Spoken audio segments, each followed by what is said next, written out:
Hello everyone, and welcome for the final time to Survive Unplugged, your daily download for everything that is Survive McHenry Season 2. And we're on the last and final day today. I have the pleasure of bringing you the brains, the brawn, and the beauty behind this entire production, our production team. Welcome! Thank you guys for being here. Give yourselves a round of applause. This has been absolutely incredible. Nikki, our lovely leader, our host, our creator, how are you feeling right now after this? I'm feeling incredible. So obviously it's a lot of work that we put in here, yes. But I just get energized every single day seeing, one, how excited the contestants are to play this game, and when they walk up the challenges, see what we have for them and how they deal with every twist. There's a lot happening and they're going through it, but it's a lot of fun, and we're having a lot of fun on production as well. But it's crazy seeing a vision that you have come to life. Absolutely, and as a game maker myself, I could not be happier to be a part of this. Honestly, everybody, I've been in games, I've made my own game, I have dreams about games, and this is the best thing I've ever seen. So you and all of your team members should be wildly proud. I had the opportunity to play in Season 1, so thank you for that. And then Nikki invited me back to do medical team stuff and host this show. And I think you're getting smiles all around. What does it mean to you to know that not only are you getting energized by something that you created, like your mind, this is your mind right here. We're sitting in your tribal council on this land with all of these challenges that you organized people to get excited about. What does that feel like? It's a really surreal feeling. I mean, all of these people who are helping out and volunteering are not getting paid. That's true. So we always joke about doubling their salary, but when it's zero, it's still zero. Because that's how math Wait, we're not being paid? I was promised 100,000. Wow. 100,000. You signed a contract. Wow. You Should have brought the fake money. Well, we might have to host a mini-sode on that, maybe. But really, this game would not be able to happen, and my dream, my vision, would not be able to happen if it wasn't for everyone on production. And this year we do have team leads, the one sitting on the stumps Do you here. want to introduce everybody for me really quick, actually, Yeah. so everybody can know? So we have Uncle Mike. Uncle Mike is my uncle, and he is Uncle Mike to everybody. Yep. And he is our production manager. So any escalations, if the team lead can't handle it, we got to go to Uncle Mike. And then we have Bergen Olsen, our Season 1 champion. If I did not say that, he would kill me. So Bergen is our hospitality lead, and honestly has been incredible. That's true. As far as organization and just managing, he just stepped up in this role that has been super pivotal and important, and I'm so thankful to have Bergen on this team. Come. And then we have Lane. Lane is our camp counselor lead. Lane was a camp counselor last year and has always been my right hand when it comes to casting. Mm-hmm. It's just Lane and I for the most part, and when we can't be there, we have some people step up. Which we did a full cast assessment with both Lane and Bergen. First episode. It's a little grainy right now, but we'll repost soon. So we had a great deal of fun with Lane. Yeah. So Lane, before the event, is I just need her. I'm always like, all right, Lane, we're getting together, we're painting, whatever it is. I rope Lane into it. She stole my printer. Still have it. It still has my printer. Didn't know it was getting used this week. Maybe it'll be in the budget for Season 3. I don't know. Nah, don't worry about it. I got you covered.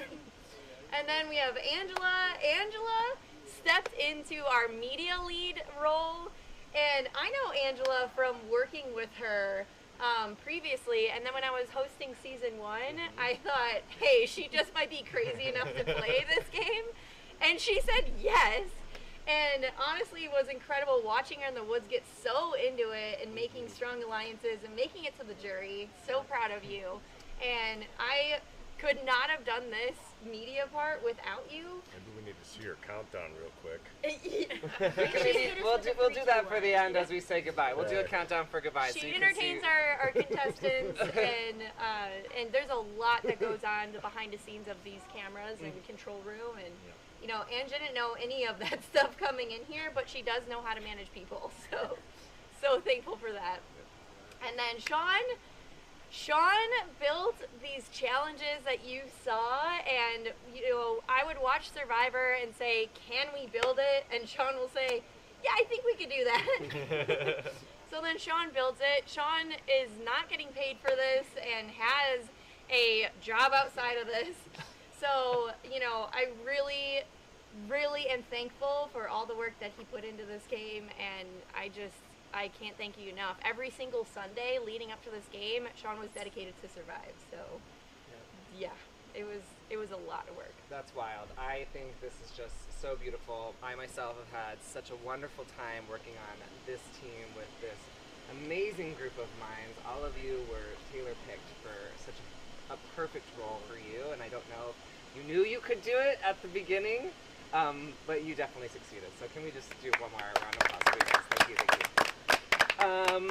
Thank you, Nikki. I want to move on and get a little bit more detailed. So, Uncle Mike, Nikki mentioned that all of us do call you Uncle Mike. Yep.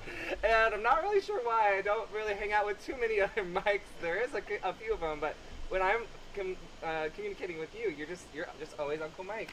Can you tell me more about your relationship with Nikki and how you got here?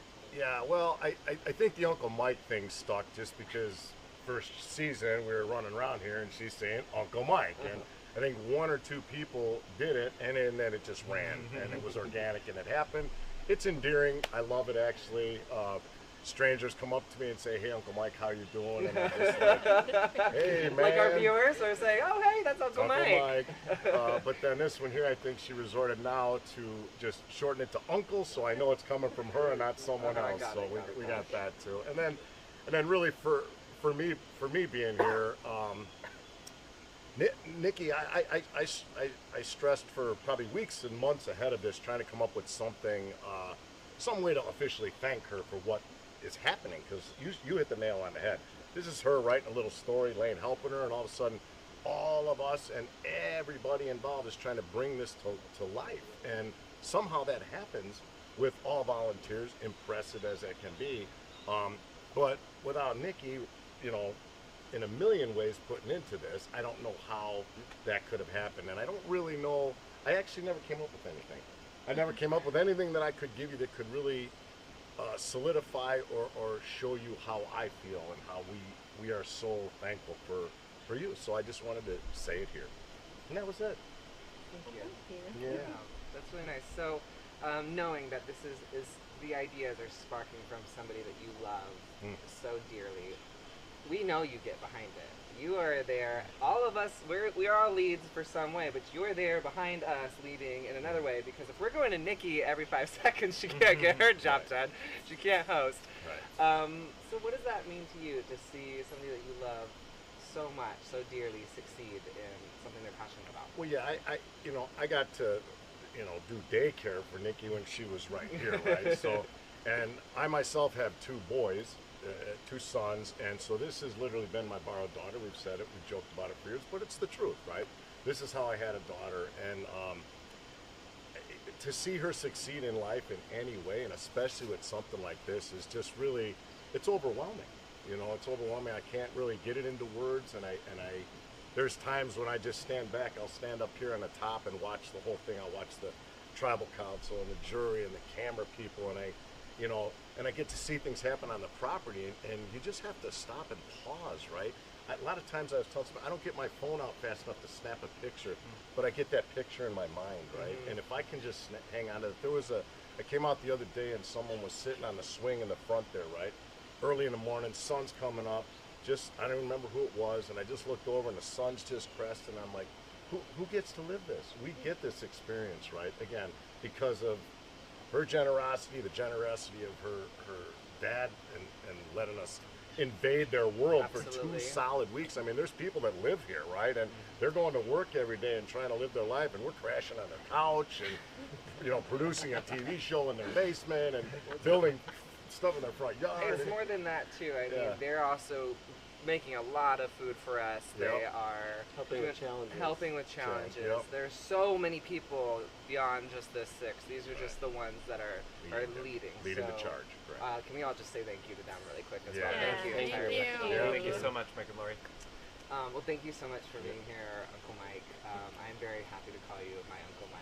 as well. Love it. Love it. Love it.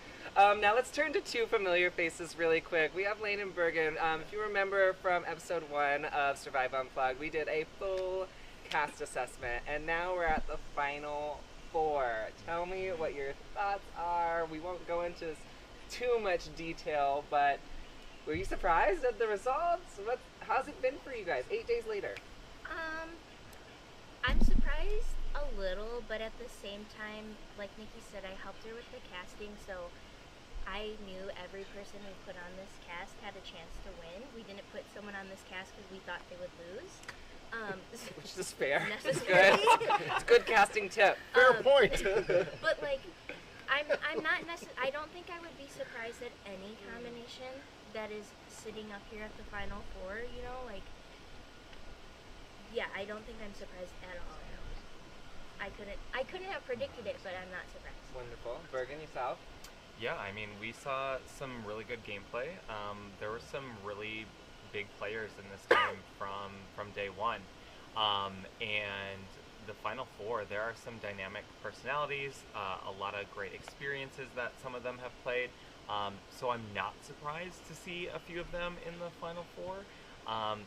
But I'm also excited that we have a first-time LRG player in the final 4. Which we do. So, tune in for that. I'm excited. I'm excited for the final 4.